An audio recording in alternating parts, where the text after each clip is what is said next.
Ahora sí. Bueno, ¿qué tal están mis hermanos? Bien. Bueno, y yo que me alegro mucho, de verdad, de verles a todos ustedes aquí en esta mañana. Hoy en día, en nuestra sociedad, la persecución física a causa de la fe ocurre rara vez, ¿no? No nos encontramos en la situación que se encontraban los apóstoles hace 2000 años, ¿verdad? O muchos otros que entregaron su vida por causa del Evangelio. Esto, afortunadamente, no lo vemos, por lo menos aquí en España ni en muchos países.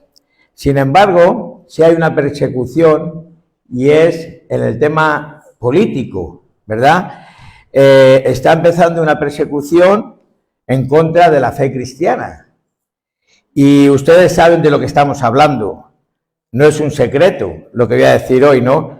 Ahora los cristianos somos vistos por la sociedad como una amenaza, ¿no? Simplemente porque no compartimos sus mismas ideas y pensamientos respecto a la ética, ¿verdad? Y a la moral. No compartimos, entonces nos ven como una amenaza.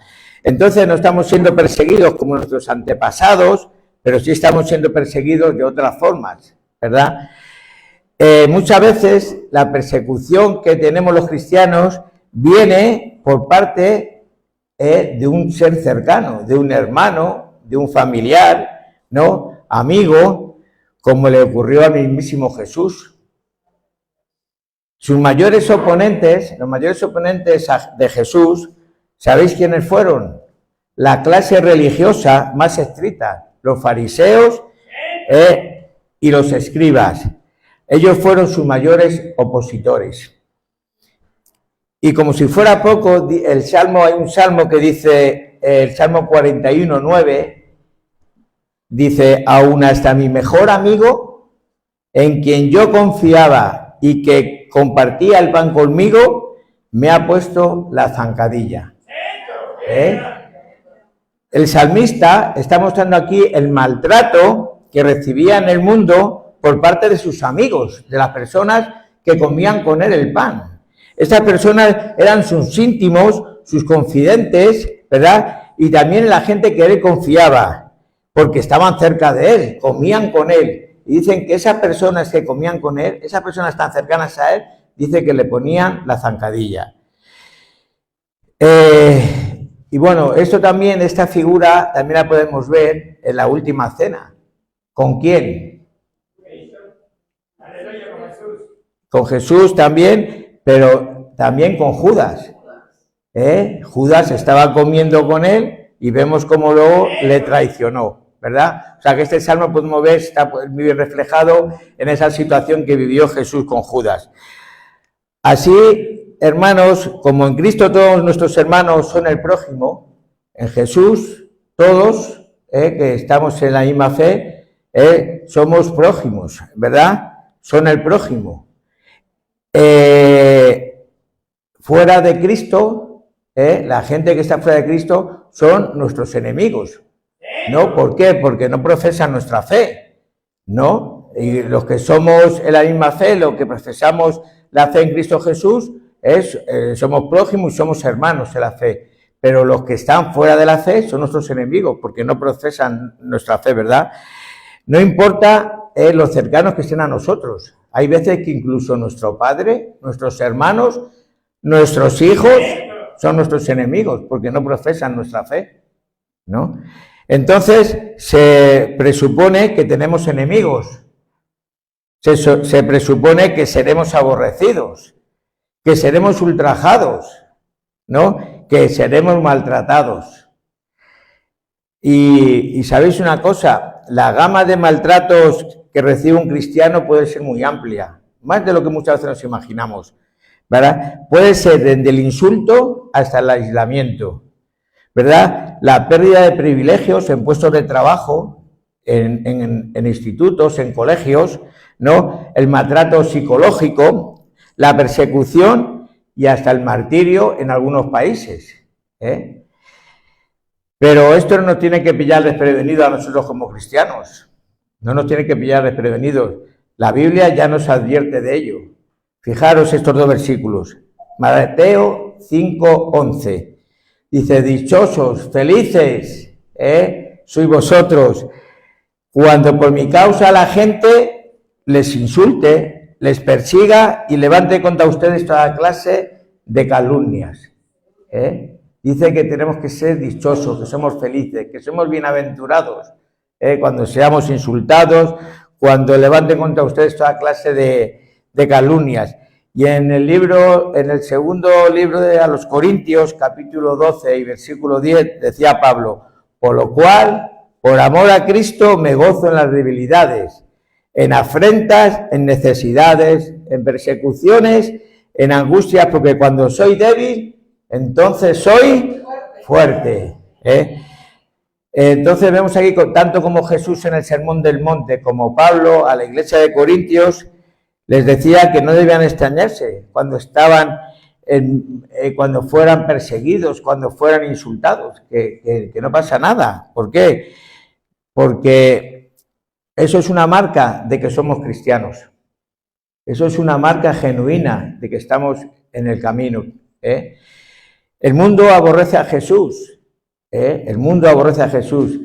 Y por esa misma razón aborrece a sus seguidores, ¿no?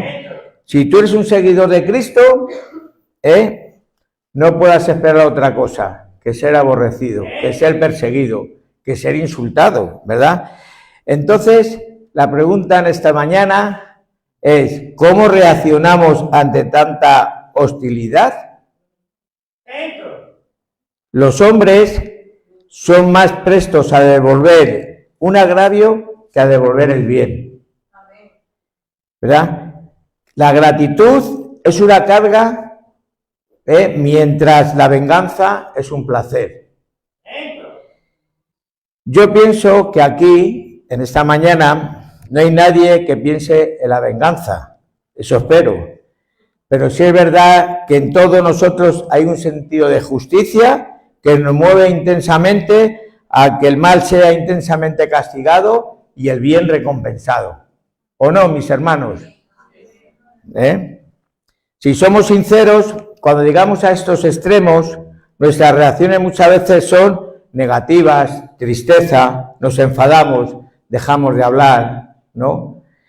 Cuando nos enfrentamos a insultos o afrentas, nuestra primera reacción son emociones negativas, tristeza, ira y hasta venganza.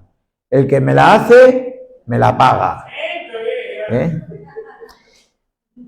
Si hay algún sitio que el mal se pague con el mal, ¿sabéis dónde es?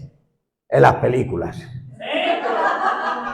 No hay una película que el malo de la película está siempre dando una paliza al bueno de la película. Siempre, toda la película. Y al final, ¿qué pasa? Que va el bueno y se venga de él, ¿verdad? Y nosotros que estamos viendo la película recibimos como ya era hora, ¿no? Ya era hora. Y hace ya años, ¿sabéis lo que pasaba en los cines? Se aplaudía, se ponían de pie, aplaudían. Ahí la venganza del bueno, ¿no? Y estaba pagando mal por mal, ¿no? El otro había hecho el mal y ¿qué hacía el bueno? Bueno, en todas las películas, y hoy en día pasa igual. El mal se paga con el mal. Pero ¿sabéis una cosa? Los cristianos no podemos comportarnos así. Pablo nos habla de cómo debemos reaccionar con el mundo, con el mundo hostil, ¿no? Sobre todo cuando somos agraviados, insultados o maltratados. Vamos a ir al libro de Romanos, capítulo 12, y vamos a leer del versículo 17 al 20.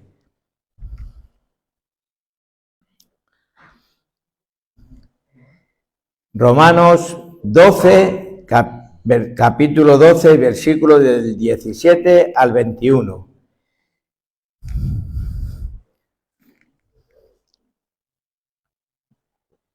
Dice la palabra de Dios: no pagáis a nadie mal por mal, procurad lo bueno delante de todos los hombres. Si es posible, en cuanto dependa de vosotros, estad en paz con todos los hombres. No os venguéis vosotros mismos, amados míos, sino dejad lugar a la ira de Dios, porque escrito está: mía es la venganza. Yo pagaré, dice el Señor. Así que si tu enemigo tuviera hambre, dale de comer. Si tuviera sed, dale de beber. Pues haciendo estos, ascuas de fuego amontonarás sobre su cabeza. Dice, no sea vencido de lo malo, sino vence con el bien el mal. Qué enseñanzas tan revolucionarias este Pablo, para nuestras relaciones personales. Sin embargo, esto es lo que nos manda la palabra de Dios a los cristianos. Entonces, de estos versículos he sacado 2 exhortaciones. Hoy 3 no, 2. Para romper con la religión. Entonces, vamos a ver la primera. Dice que nunca debemos devolver mal por mal, bajo ninguna circunstancia, bajo ninguna. En los versículos 17 y 18. Dice, no paguéis a nadie mal por mal, procurad lo bueno delante de todos los hombres. Y si es posible, en cuanto dependa de vosotros, estad en paz con todos los hombres. Mirad, esta enseñanza, hermanos, es totalmente contraria a la inclinación natural del corazón del hombre, ¿no? Todos nosotros, ¿verdad? Aunque seamos cristianos, todos tenemos un sentido de justicia, ¿no? Y que nos dice que el mal debe ser castigado y el bien recompensado. Aunque seamos cristianos, ese es el pensamiento que nos pasa por la cabeza, ¿no? Digamos que el mal debe ser castigado y el bien recompensado, ¿no? Pero Pablo dice en este pasaje que no debemos devolver mal por mal, bajo ninguna circunstancia, sino que paguemos siempre bien por mal. Siempre, siempre, cualquiera que sea la circunstancia. Y siempre tenemos ejemplo en la Biblia de esto que hablamos, porque queremos que sea la Biblia que nos enseñe a pagar bien por mal. Entonces tenemos la historia de José en la Biblia. Viene el libro de Génesis, es bastante larga, pero yo se la voy a resumir muy fácilmente. Además, ustedes son personas inteligentes y estudiosos de la Biblia y ya conocen la historia. Y saben que José era un joven, era el hijo de Jacob y de Raquel. Y que era, bueno, era el primogénito de Jacob y de Raquel, pero tenía otros hermanos que Jacob había tenido con Lea. Pero era el favorito de Jacob, ¿no? Era el pequeño, parecía que era el más inteligente, hasta su padre le hizo una túnica de colores. ¿Y qué pasó? Que todos esos miramientos de Jacob, pues ¿qué pasó? Que despertó la envidia en sus hermanos, ¿no? Encima él tenía sueños de parte de Dios, una persona que estaba cerca de Dios, que tenía sueños, no tenía revelaciones de parte de Dios, y él las transmitía, se las compartía a los hermanos, y eso a los hermanos no lo soportaban. Y entonces, ¿qué hicieron? Pues hicieron algo peor que matarle. Le vendieron como esclavo. Dice que le querían matar, pero el hermano mayor le dijo, matarle, ¿y por qué no le vendemos? Que vamos a ganar más, nos deshacemos de él y encima vamos a tener dinero. Dice que pasaron por allí unos ismaelitas y que se lo vendieron. Luego la túnica esa que le había regalado su padre, la rompieron para decir al padre que que algún animal del desierto se la había comido. Entonces, ¿qué pasó? Que estos ismaelitas también se lo vendieron al jefe de la guardia en Egipto del faraón, a un tal Potifar. ¿Y qué pasó? Que este hombre llegó allí y él era bendecido en esa casa, era bendecido. Todo lo que hacía, enseguida tuvieron con él un trato especial. ¿Pero sabéis por qué? ¿Por qué dice la Biblia? Porque Dios estaba con él. Lean la historia, porque Dios estaba con él y todo lo que hacía era bendecido. Cuando Dios está con nosotros, nada nos va a salir mal. Pero ¿qué pasó? Que cuando el diablo ve que tu vida es bendecida, que tú sigues adelante, te surge el problema, la prueba. Y José no fue menos. Y salió la mujer de Potifar provocando a este hombre, no, para que tuviera relaciones con ella. Pero él sabía lo que quería, él sabía para quién trabajaba, él sabía que que su Dios era un Dios real y no cayó en esa trampa, ¿verdad? Y no cayó en esa trampa, aunque eso le causó problemas y le llevó a la cárcel. Pero en la cárcel también fue bendecido. Allí enseguida le pusieron como un guardián. ¿Pero por qué? Dice la palabra de Dios. Porque Dios estaba con él también en la cárcel. Entonces allí también Dios le bendijo. Dios era su primer lugar. En la cárcel Dios era lo primero, ¿verdad? Allí donde fuera. Y entonces él tuvo algunas... había un copero y un panadero que los habían metido presos el faraón, y él tuvieron unos sueños y él se los reveló esos sueños. Entonces el copero le dio la libertad y el panadero pues murió. Y esto le llegó, el faraón tuvo unos sueños también y no eran capaz nadie de decírselos. Entonces, ¿qué pasó? Que el copero se recordó lo que José le había hecho en la cárcel y se lo contó. Entonces salió y les dijo los sueños como eran, ¿no? Entonces, ¿qué pasó? De que iba a venir una hambruna grandísima al mundo, y lo que tenían que hacer con esos sueños, ¿no? De que eran de unas vacas, por no liarme mucho más con la historia, y de unas espigas, es que iba a haber 7 años de abundancia y 7 años de escasez. Y entonces no solamente les dijo el sueño, sino que les dio la herramienta necesaria para enfrentar esa situación. Y les dijo, así que ahora usted elija una persona que se encargue de ir cogiendo alimentos, ir almacenándolos para cuando vengan esos 7 años. Y entonces dijo el faraón, ¿y quién mejor que tú? Que me estás dando todas las soluciones, ¿no? Entonces, ¿qué pasó? Que José fue el segundo de la nación más poderosa del mundo. Solamente estaba el faraón por delante de él. Entonces llegó la hambruna, y ¿qué pasó? Que los hermanos, también llegó a Canaán, y los hermanos fueron a Egipto a por esos alimentos que solamente tenían Egipto, ¿no? Y entonces cuando llegaron allí, los hermanos no reconocieron a José, pero José sí los reconoció a ellos. Y ocurrieron una serie de situaciones a lo largo de esta historia, ¿no? Pues él los puso un poco a prueba, pues ahora tenéis que dejar aquí porque me he enterado que tenéis un hermano pequeño y tenéis que ir a buscarle, y os quedáis aquí y tal. Y les puso una copa como que eran unos ladrones para retenerlos, y muchas situaciones. Y después, cuando trajeron a Benjamín, que era su hermano pequeño, pues él le dijo, pues ahora me tenéis que traer a vuestro padre. Entonces tuvieron que ir a por Jacob, que ya era muy mayor, y todas estas cosas, ¿no? Entonces llegó un momento que ya se dio a conocer. Dijo, yo soy vuestro hermano y tal. Entonces me imagino la situación de estas personas, ¿no? Cómo quedarían, ¿no? Después del daño que le habían hecho, como de todo el mal que le habían hecho, pensarían, ¿y ahora qué? Ahora se nos va a caer el pelo, ¿no? Pero fijaros, dice que cuando ya murió José, cuando ya murió Jacob, es cuando ellos temían más, porque dijeron, mientras vive Jacob, vive el padre, pues bueno, habrá ahí algún signo de piedad por nosotros, pero cuando murió ya Jacob, ahí ya vieron un poco las orejas al lobo, ¿no?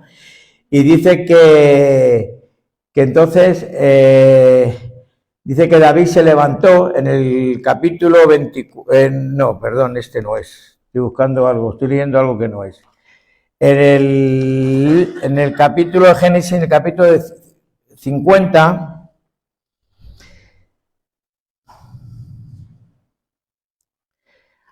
en el Génesis 50, y vamos a leer ya resumiendo esta historia, el versículos del 15 al 23, que ya también la muerte de José.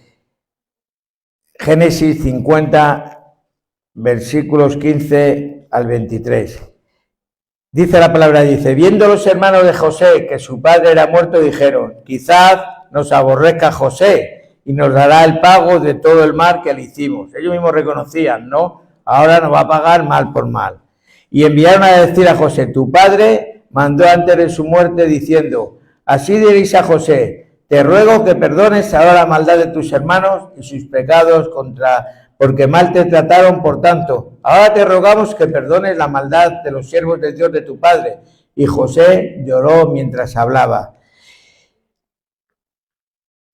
Dice, y vinieron también sus hermanos y se postraron delante de él y dijeron, he aquí por siervos tuyos.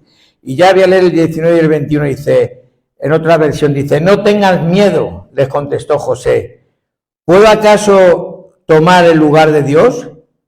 Es verdad que ustedes pensaron hacerme mal, pero Dios transformó ese mal en bien para lograr lo que hoy estamos viendo, salvar la vida de mucha gente. Así que no tengan miedo, yo cuidaré de ustedes y de sus hijos. Así, con el corazón en la mano, José lo reconfortó, ¿verdad?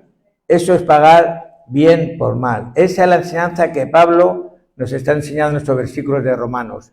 Ya puede ser la circunstancia más complicada, más adversa. Puede ser el problema peor que nos puedan hacer. Nuestro deber como cristianos es pagar bien por mal, ¿verdad? Y así lo hizo este hombre, José.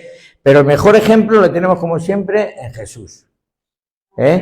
Nadie ha sido nunca tratado tan injustamente en el mismo grado en que fue nuestro Señor Jesucristo. Nadie.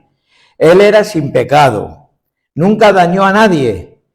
Por el contrario, se dedicó activamente a buscar el bien de otros, hasta el punto de dar su vida por personas que no lo merecíamos en absoluto, ¿verdad? Nadie ha sido ni será nunca tan deshonrado como él.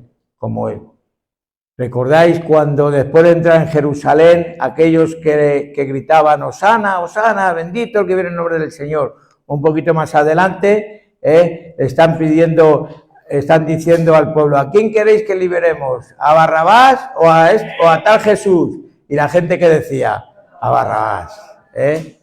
O sea, hasta ese punto, ¿verdad? Y hasta el punto de que le crucificaron, ¿verdad? ¿Y qué hizo Jesús cuando estaban asesinándole en la cruz? ¿Qué posición tomó? ¿Les amenazó? Les dijo, ya os veré en el infierno o cualquier otra situación de esas. Mirad, Lucas 23, 24. Y Jesús dijo, Padre, perdónalos porque no saben lo que hacen. Eso es pagar bien por mal, hermanos. Eso es no tener en cuenta lo que nos han hecho. Eso es perdonar al que nos ha hecho mal. Y ahora también quiero que recuerden unas palabras de Jesús en el Evangelio de Juan. Que recuerden esto y que lo tengan en cuenta. Dice, porque ejemplo os he dado, para que como yo os he hecho, también vosotros lo hagáis.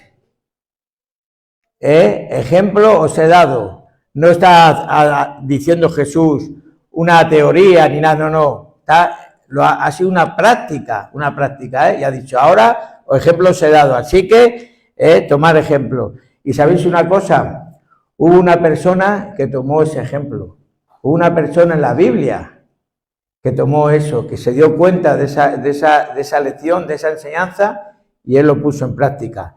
En Hechos 7:60, Esteban, no yo, sino el de la Biblia, después de, solamente por predicar el Evangelio, por predicar la verdad, porque hubiera sido más sencillo.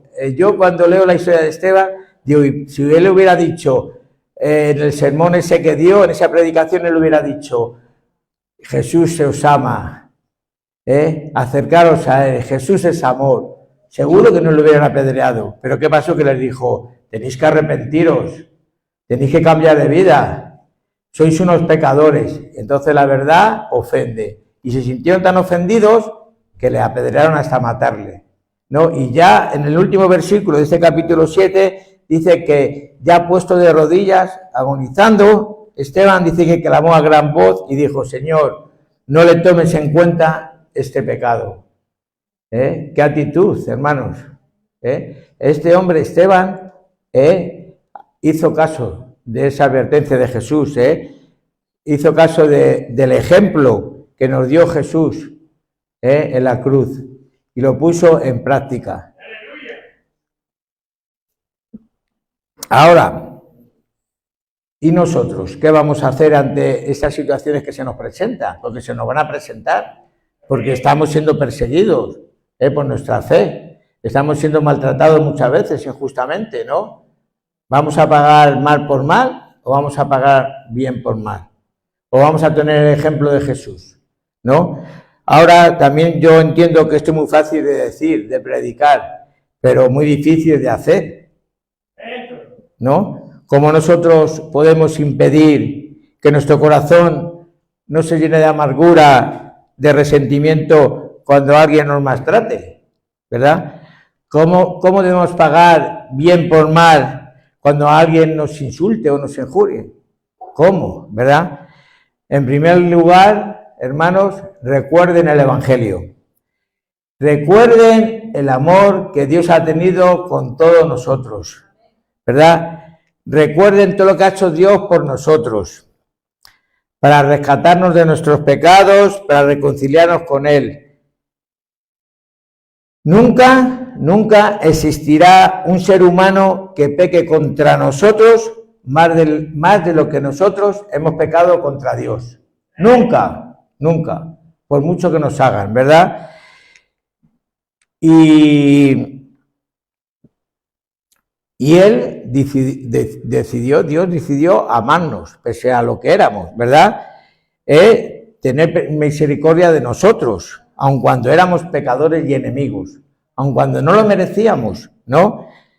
Dice Romanos 5, 6, 8, esos versículos que ya conocemos todos, dice, aun así, siendo unos pecadores, no mereciendo, Dios nos amó, hasta el punto de que dio su vida por todos nosotros. Aun siendo pecadores, hermanos, aun siendo pecadores, Cristo, dio la vida por todos nosotros. Eso es pagar bien por mal. No lo merecíamos. Entonces, ¿de verdad creen ustedes que hay alguna ofensa que nosotros no podamos perdonar? Habiendo hecho eso Cristo, teniendo ese ejemplo de Cristo, ¿hay alguna ofensa que nosotros no podamos perdonar? Yo creo que ninguna. Y si hay alguna, recuerda lo que Cristo ha hecho por ti. Sin merecerlo, Él dio tu vida.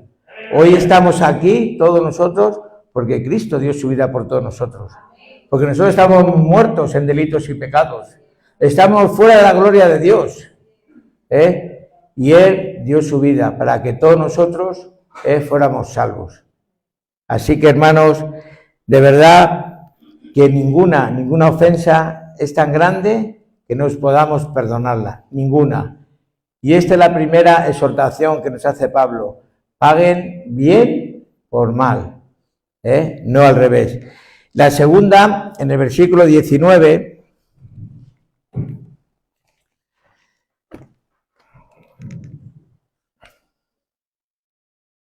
dice, no os venguéis vosotros mismos, amados míos, sino dejad lugar a la ira de Dios, porque escrito está, mía es la venganza, yo pagaré, dice el Señor.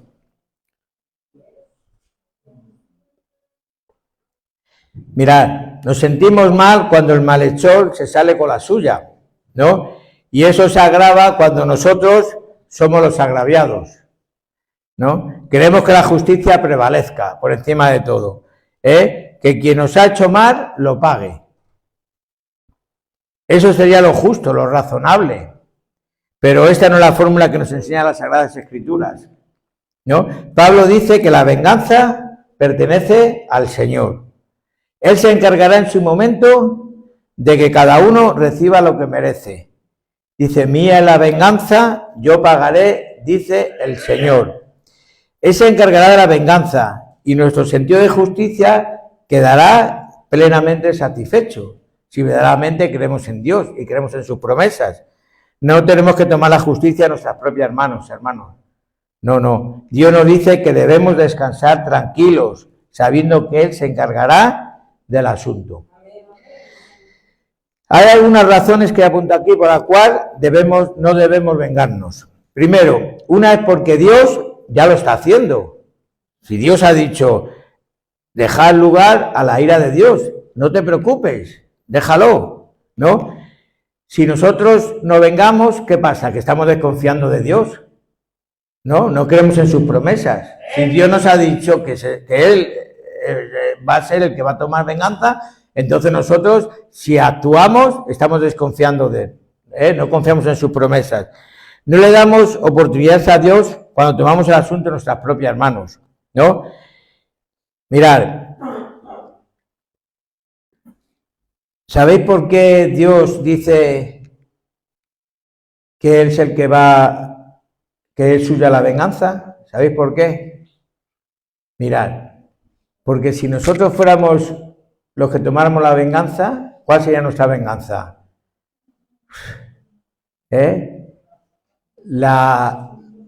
El ojo por ojo y diente por diente se quedaba pequeño, ¿no? ¿Por qué? Porque la tendencia humana es eso, es que a la venganza, si tú me has hecho 10, yo te voy a hacer 20, ¿verdad? Y entonces el Señor lo sabe y dice, déjame a mí la venganza. ¿Por qué? El Señor, ¿cómo se va a vengar? El Señor, su venganza no es otra que intentar reconciliarle con Dios. Intentar de que esa persona que ha hecho mal se arrepienta. Por eso el Señor dice que la venganza es de Él, porque nosotros tenemos tendencia a vengarnos, y contra más fuerte, mejor. Y la venganza de Dios es esa, es llevarle al buen camino, hacerle que se arrepienta, hacerle que no se pierda, que reconozca sus fallos, sus errores y vuelva otra vez al redil. Por eso el Señor dice que mía es la venganza, ¿verdad? Mirad, un ejemplo de todo esto lo tenemos, ¿verdad? En el rey David. El rey David era una persona que siempre lo utilizamos para todo, porque la verdad es que pasó por circunstancias muy diferentes en todo su caminar. Y llegó un momento en que él se refugió, recordáis, en una cueva con sus valientes, allí con un grupo de hombres que le siguieron, ¿no? Y dice en el capítulo 24 del primer libro del profeta Samuel, capítulo 24, ahí viene la historia, y también la vamos a recortar un poquillo.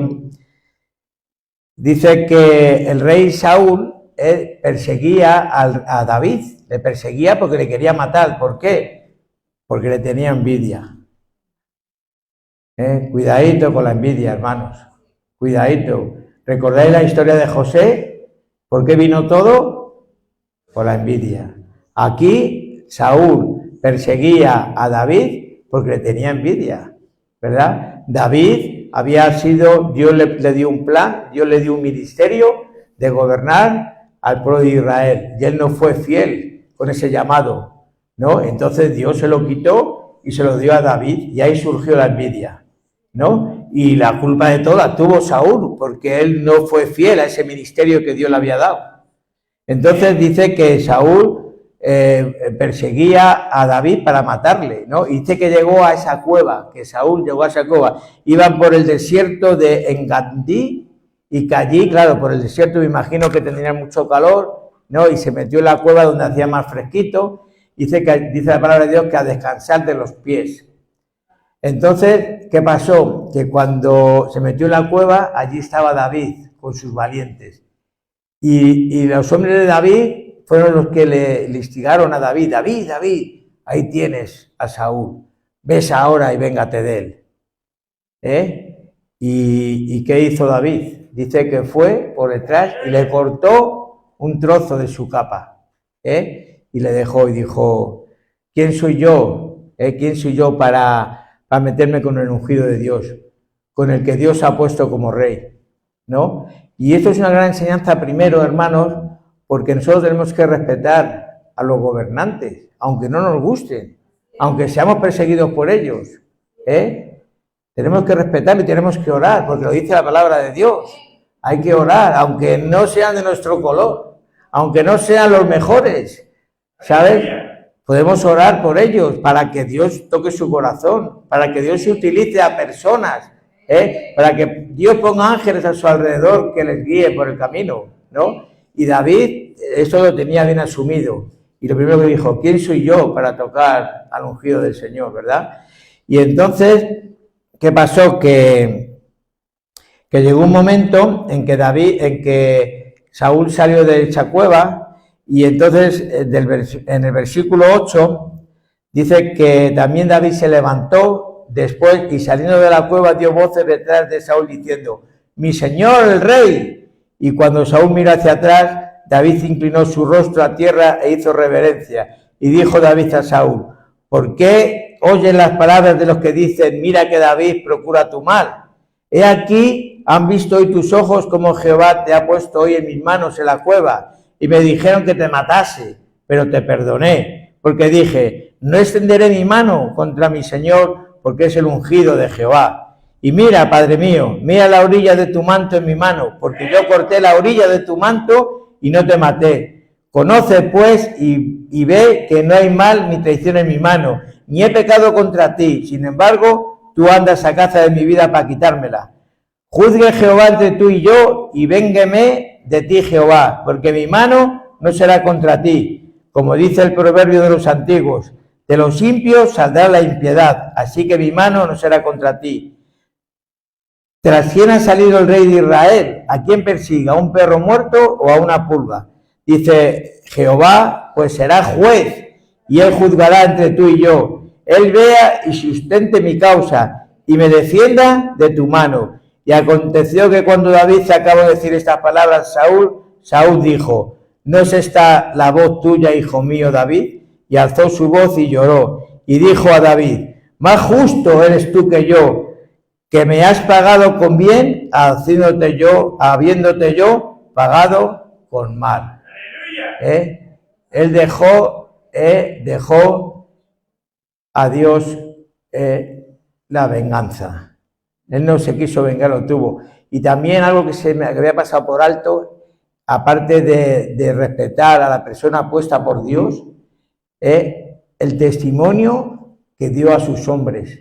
Esos hombres que le decían: David, ahí le tienes, véngate de él ahora, mátale, que te está persiguiendo, Y David dijo: no, yo no soy quien para poner la mano en el ungido de Jehová. Qué testimonio también para esos hombres que le seguían, Sería tremendo, tremendo.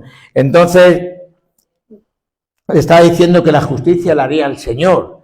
Sería el Señor quien pondrá a cada cosa en su lugar a su debido tiempo. Y así lo entendió David, ¿verdad?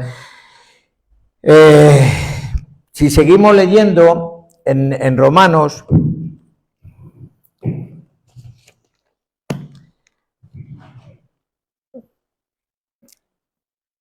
a ver qué me paso. Entonces, hermanos, si no podemos devolver mal por mal, si no podemos vengarnos por nosotros mismos, ¿qué debemos hacer? ¿Qué podemos hacer? Versículo 20. Dice: así que si tu enemigo tuviera hambre, dale de comer. Si tuviera sed, dale de beber. Pues haciendo estos, ascuas de fuego amontonarás sobre su cabeza. No solamente no debemos pagar mal por mal, no solamente no debemos vengarnos, sino encima debemos bendecir a nuestros enemigos. Debemos bendecirlos. Eso es lo que está diciendo aquí. Dice: si tiene hambre, dale de comer. Y si tiene sed, dale de beber. Y aquí podemos entender de que era comida y que era comida física y bebida. Pero yo creo que también se está refiriendo a otra clase de comida y otra clase de bebida. A la comida espiritual. Porque hemos dicho que esos enemigos son porque no profesan nuestra fe. Entonces le está diciendo: si tu enemigo no conoce a Dios, enséñale tú. Si tu enemigo tiene sed, dale de ese agua que da vida, para vida eterna. Esa agua que cuando se bebe ya no se tiene nunca más sed. Aunque también sea lo físico, porque también como cristianos, y esta iglesia podemos presumir de eso, de que damos de comer al hambriento y de beber al sediento, sin vanagloriarnos, pero damos gracias a Dios porque todo proviene de Él. Pero yo creo que está refiriendo aquí a eso. Si tu enemigo, si esa persona que te ofende, esa persona que te falta el respeto, en vez de aborrecerla, en vez de vengarte de ella, dala de comer. Enséñale la palabra de Dios. Acércale a Dios. Acércale a Dios. Dale de beber de ese agua que da vida eterna. De ese agua que el que la bebe ya nunca más tendrá sed. Y sabéis una cosa, si hacemos esto, sigue diciendo, pues haciendo esto, ascuas de fuego amontonarás sobre su cabeza. Mirad, esta frase, amontonarás ascuas de fuego sobre su cabeza, se refiere a una antigua costumbre egipcia. Cuando una persona demostraba un verdadero arrepentimiento, para demostrar ese verdadero arrepentimiento, se ponía una sartén con fuego en la cabeza y salía a la calle. Sí, aunque parezca, y más de uno debería hacerlo también. No. Y entonces, ¿qué pasaba? Que estaba dando testimonio de que había un verdadero arrepentimiento, de que había un verdadero cambio, de que lo que había hecho, lo que había dicho, él se había arrepentido. Y esa era una muestra, una forma de poder testificar a la gente de que esa persona había cambiado, ¿no? Y aquí lo que intenta es que, mostrando ese cambio, dando de comer y dando de beber, estamos dando la oportunidad a nuestro enemigo de arrepentirse, de cambiar de vida, de que se pregunte, si yo le aborrezco, si yo le ofendo, si yo le maltrato y él encima me ama y me habla de la palabra de Dios y me enseña la palabra de Dios, o me da una bolsa de comida, o me da un vaso de agua, ese detalle, esas cosas, hace a esa persona que se arrepienta, que cambie de vida, que se dé cuenta de que todo proviene de Dios, de que estamos hablando de un Dios vivo, un Dios real. Dice, pues haciendo esto, dice que amontonarás sobre su cabeza ascuas de fuego, hermanos.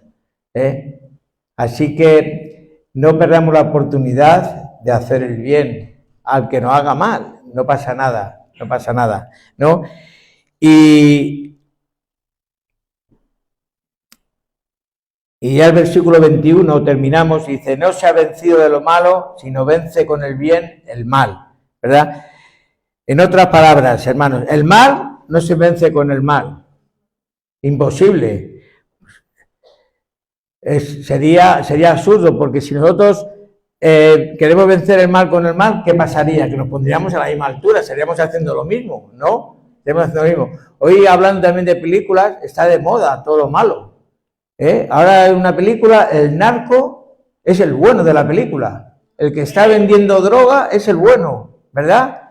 El asesino, el que está asesinando a toda la gente, resulta que es el bueno de la película. El que toda la gente aplaude, el que todo, ¿sabes? Y entonces el mal se está venciendo por el mal. Y eso no es así, ¿no? Y si nosotros pagáramos el mal con mal, nos volveríamos como ellos, ¿no? Entonces, ¿qué debemos hacer? ¿Qué debemos hacer? Si tu enemigo tuviera hambre y si tuviera sed, estaríamos haciendo lo correcto, pagaríamos el bien con el mal.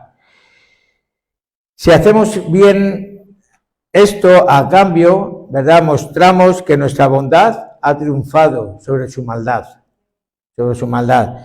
El objetivo de esto es una reacción amable ante un enemigo, ¿verdad? No es avergonzar ni tener la última palabra nosotros, ni mucho menos, no, sino ayudar a facilitar el arrepentimiento del que hace lo malo.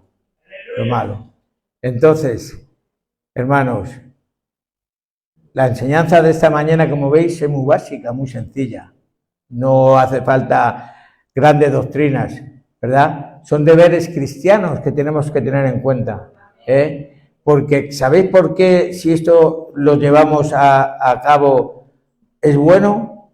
Porque nos va a hacer diferentes, van a marcar la diferencia, y la gente se va a fijar en eso, en que somos diferentes, ¿No os dais cuenta de que hay veces que la gente le llamamos la atención, ¿verdad? Mirad, siempre recuerdo una cosa, yo creo que me hice más cristiano con ese detalle. Un día yo vivía en Alicante y venimos a Madrid en el año 92, cuando las Olimpiadas de Barcelona. Y venimos a Madrid porque Madrid era la capital europea de la cultura. Se celebraron 3 grandes eventos en España en el 92. Las Olimpiadas de Barcelona, la exposición mundial en Sevilla, la Expo de Sevilla, la Expo esa que hacen algunos años, y en Madrid era la capital de la cultura. Entonces de Alicante salieron 3 equipos de evangelismo para cada ciudad, y a mí me tocó Madrid.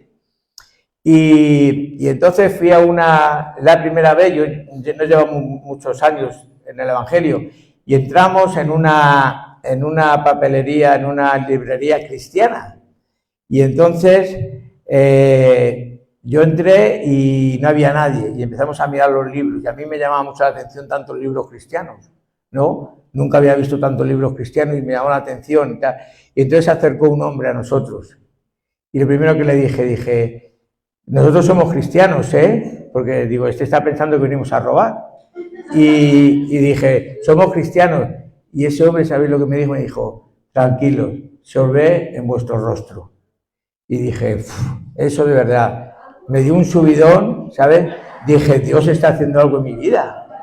Dios está haciendo algo en mi vida. Y eso marcamos la diferencia, hermanos. Por eso, con esas actitudes, tenemos que hacer estos deberes cristianos que nos enseña la palabra de Dios. Como digo, enseñanzas básicas, pero esenciales a la vida de los cristianos, ¿verdad? Y si pagamos el bien con el mal, nos va a hacer diferentes. Si no nos vengamos nosotros y dejamos la venganza a Dios, Dios es posible, y estoy convencido de que puede tocar su corazón y llevarle al redil. Y llevarle al redil. Así que, hermanos, les invito en esta mañana a que pongamos por obras esta enseñanza. Si tu enemigo te insulta, te maltrata, dile que Dios le ama, que Dios puede cambiar su vida. Y al que tenga hambre de la palabra de Dios, le enseñas la palabra de Dios, le invitas a la reunión. Yo, cuando alguien viene a la iglesia y le pregunto, ¿por qué? ¿Cómo has conocido la iglesia? Y me dicen, no, es que un hermano, una hermana me ha dado un papel en la calle. Digo, gracias a Dios. Eso es darle de comer a la gente. Eso. Así que sigamos en este camino, hermanos, y rescatemos más vidas para la obra de Dios. ¿Nos ponemos de pie? Gracias, Señor, te damos por tu palabra en esta mañana, Dios mío, Señor. Gracias por recordarnos estas enseñanzas sencillas, básicas, de que tenemos que, Señor, amar a nuestro prójimo, a nuestro enemigo, Dios mío, Señor. Que tenemos que hacer el bien, Señor. Pagar el bien por el mal, Dios mío, Señor. Dios mío, pese a las circunstancias, a la adversidad que hoy vivimos, Señor, pese a las persecuciones que tenemos, Señor, Dios mío, tú nos enseñas lo importante que es pagar el bien, Señor, con el mal, Dios mío. No vengarnos de nosotros mismos, dejar tu venganza a ti, Señor, para que tú, Señor, restaures esa vida, Señor, restaures esa familia, Dios mío, Señor. Gracias, Señor Jesús.